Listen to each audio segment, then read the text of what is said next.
Assalamualaikum warahmatullahi wabarakatuh. Alhamdulillahirabbil alamin wa bihi nasta'in ala umuri dunya waddin. Wassalatu wassalamu ala asrofil anbiya'i wal mursalin wa ala alihi washabbihi ajmain, amma ba'du. Ya, bagaimana kabar semuanya peserta masa ta'aruf siswa Madrasah Aliyah Nahdlatul Ulama Putra Putri. Pada kesempatan kali ini kita akan melanjutkan materi dari kegiatan Marsama Manu Putra dan Manu Putri. Di samping saya sudah hadir Kiai Haji Muhammad Lutfi MA. Beliau sebagai pemateri kepesantrenan pada kesempatan kali ini. Beliau adalah pengurus Ketua Bidang Yayasan Lembaga Pendidikan Islam Buntet Pesantren. Jadi langsung saja ya nih Kiai Lutfi, atau biasanya panggilan akrabnya itu Kang Lutfi. Ya, bebas aja lah. Ya, Kiai muda dengan follower terbanyak di sosial medianya dan mempunyai akun channel YouTube juga. Jangan lupa subscribe nama channel YouTube. Nanti di-share. Oh. Langsung saja, bagaimana sih awal mula berdirinya Pondok Pesantren Buntet? Ini copot juga nih. Iya, ya. mangga. Assalamualaikum warahmatullahi wabarakatuh. Waalaikumsalam warahmatullahi wabarakatuh. Bismillah walhamdulillah wassalatu wassalamu ala rasulillah wa ala alihi wa sahbihi wa mawala. La haula wa la quwata illa billah. Yang sangat kami hormati Kang Yahya, juga para peserta siswa-siswi baru dari Manu Putra dan Manu Putri. Semoga kita semua diberikan kesehatan. Karena kondisi saat ini luar biasa ya Kang Dikhe ya. Masih nggak stabil seperti tahun-tahun sebelumnya. Sudah mulai membludak lagi. Iya, makanya tetap ya kita masih melaksanakan secara daring. Iya, secara daring seperti tahun kemarin. Gini Kang Dikhe, pesantren Buntet itu kalau dilihat dari sejarahnya, itu merupakan salah satu pesantren yang tertua bukan hanya di Jawa, tapi di Indonesia. Nah, ya luar biasa ini. Tepatnya kapan? Tepatnya itu 1750. Tapi ada juga yang mengatakan 1758. Ya beda 8 tahun jamak lah kalau bahasa Jawanya ya. Nggak masalah lah 8 tahun. Ya. Itu didirikan oleh seorang mufti dari Keraton Kanoman yang bernama Mbah Mukoyim. Mbah Mukoyim ini adalah pendiri Buntet yang namanya diabadikan ke dalam salah satu bangunan yang dipunyai oleh Yayasan Buntet, yaitu GOR. GOR di belakang sana. Itu untuk mengenang jasa beliau, makanya GOR-nya namanya GOR Mbah Mukoyim. 1750.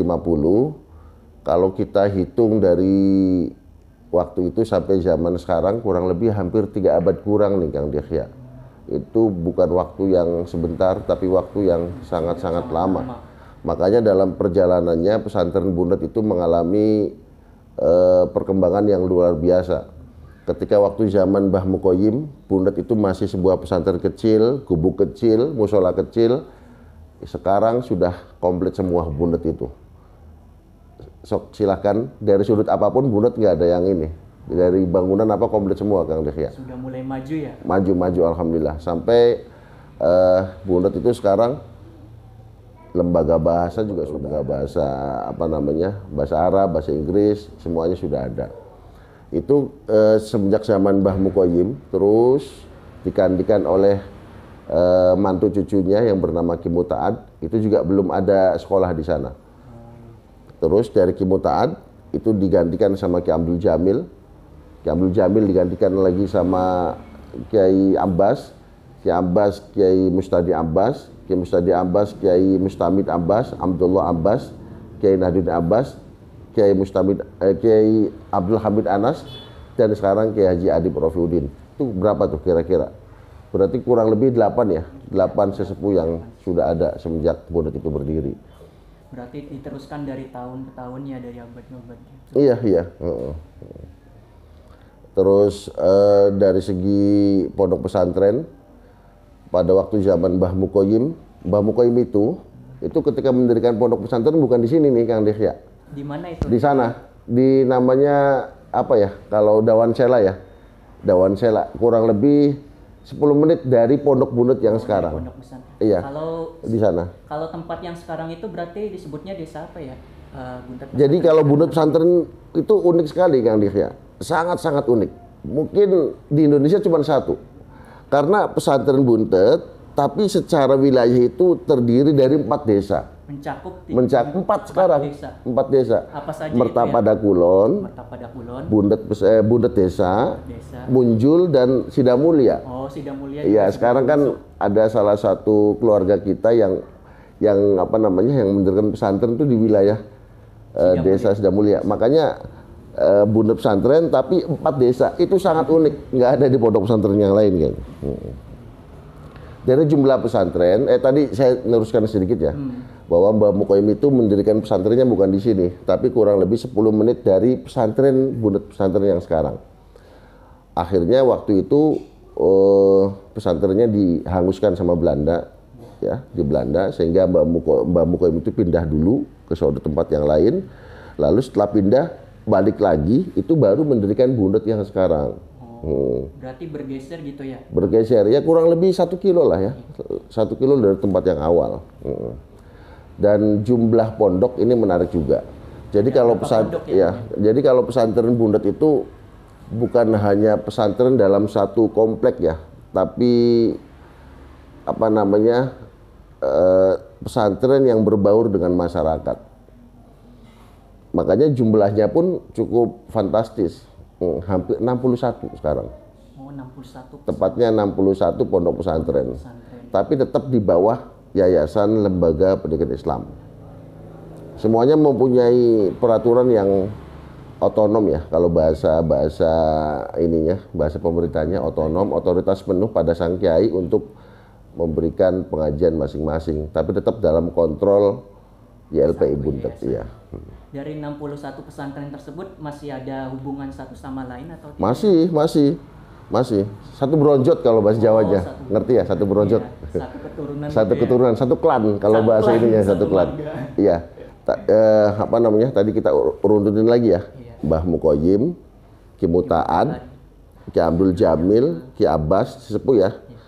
Ki Mustahdi Abbas, Kiai Mustabin Abbas, Kiai Abdullah Abbas, Kiai Dadin Abbas, Kiai Abdul Hamid Anas, dan Kiai Adib. Berarti 10. Kita sudah punya 10 sesepuh. Iya. Dan semua pesantren yang 61 itu semuanya satu keturunan. Jadi tidak ada orang lain di sana. Dan bisa jadi nanti akan bertambah lagi. Akan bertambah. Mungkin 100 tahun yang akan datang, itu jumlahnya 100 pondok. luar biasa. Iya. Pondok Buntet pesantren tersebut. Kalau sekarang pondok Buntet pesantren menganutnya sistem apa sih Kang? Salafi atau modern atau kayak apa gitu? Kombinasi. Ya. Jadi kita itu kombinasi, memakai sistem pengajian kitab kuning, tapi kita juga tidak menutup kepada pembaharuan pendidikan yang ada. Kita menerima pembelajaran bahasa asing, bahasa Inggris, bahasa Arab, terus apa namanya, iptek juga kita pelajari, ya. Jadi kombinasi apa namanya, antara modern dan salaf gabung. Itulah pesantren Buntet. Ya. Iya, betul. Kalau di pondok yang lain kayak Gontor, itu kan jelas kan modern. Ada lagi pondok kayak Sarang Rembang, salaf. Itu kan kesannya. Kalau kita salaf modern. Jadi kalau di sini itu santri itu diperbolehkan atau tidak sih menggunakan HP? Nah itu, jadi yayasan itu memberikan otoritas penuh kepada 61 pondok ya untuk silakan peraturannya. Cuma secara umum ya, punten secara umum pondok pesantren Buntet melarang adanya HP. Kalaupun sekarang para santri memakai HP, itu untuk dukungan kepada pemerintah atas sistem daring. Karena pandemi ya. Iya. Jadi pemerintahnya itu kan bilang begini, bahwa pendidikan sekolah itu pakai daring. Ya Buntetnya ikut. Jadi Buntet ikut itu bukan berarti Buntet pesantren itu kalah sama wali santri yang menginginkan HP, bukan. Tapi untuk menunjukkan bahwa pesantren Buntet itu selalu selaras, selalu sejalan, selalu mendukung pada program pemerintah pusat gitu.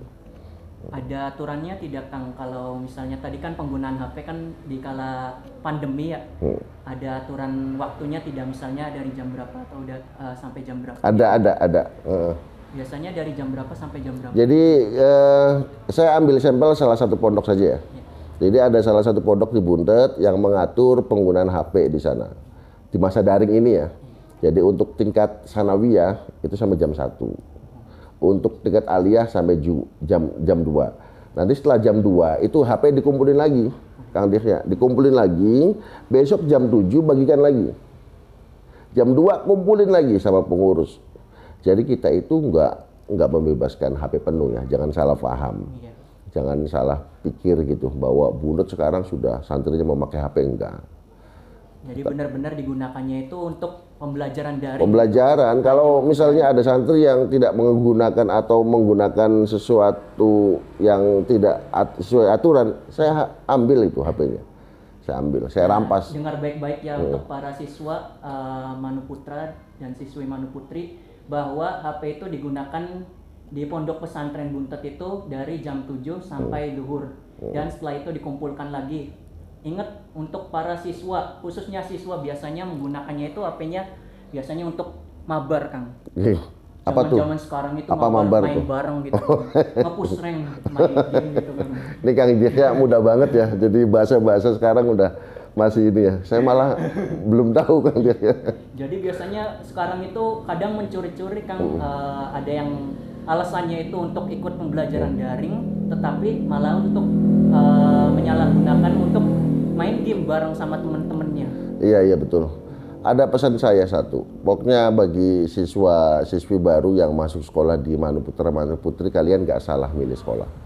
Karena apa? Karena insya Allah santri Buntet yang sekolah di Manuputra Manuputri akan mendapatkan keberkahan. Amin. Karena pondok santri sekolah ini, sekolah Manuputra Manuputri itu didirikan oleh para kiai. Ketika kita ikut ke sana pasti dapat berkah. Mungkin itu saja ya Kang. Iya, boleh. Boleh. Barangkali ada yang mau disampaikan lagi. Pesan saya satu begini. Allah itu ketika menurunkan surat pertama itu surat Al-Alaq. Iqra bismi rabbikal ladzi khalaq. Sekarang ada seorang ahli tafsir, kenapa Allah itu menurunkannya dengan kalimat Iqra, membaca, bukan ikhfad, menghafal, atau uktub dengan kalimat menulis, ya kan? Tapi kalimatnya membaca. Karena barang siapa, jadi kesimpulannya begini, kalau orang itu pengen pinter, maka rumus pertama itu adalah membaca. Sebagaimana Allah itu memberikan kata Iqra itu kepada Nabi Muhammad. Nabi Muhammad aja bukan suruh menulis atau bukan suruh menghafal, tapi kalimatnya Iqra, membaca. Nah, tahun kemarin saya sampaikan bahwa dengan membaca maka akan mendapatkan 6 keberkahan. Nah, nanti 6 keberkahan ini tahun depan aja. Oh, tahun depan. Ya udah nanti. Jadi ya dengan membaca semuanya akan beres kau udah ya. Pokoknya kalau kalian itu pengen pintar, rumusnya satu, baca. Intinya membaca ya. Baca ya, baca. Nanti mendapatkan 6 keberkahan. Nanti akan mendapatkan 6 keberkahan. Dan 6-nya kapan ya? Nanti tahun depan aja. Kalau misalnya kalian ingin mengetahui apa sih 6 keberkahan itu, nanti bisa tonton di channel YouTube Manuputra dan Manuputri ya. Harus. Di like, komen, serta subscribe juga. Harus. Dan juga subscribe channel ya, mungkin itu saja ya Kang. Siap. Dari kami. Kurang lebihnya mohon maaf. Ya. Assalamualaikum warahmatullahi wabarakatuh. Waalaikumsalam warahmatullahi wabarakatuh.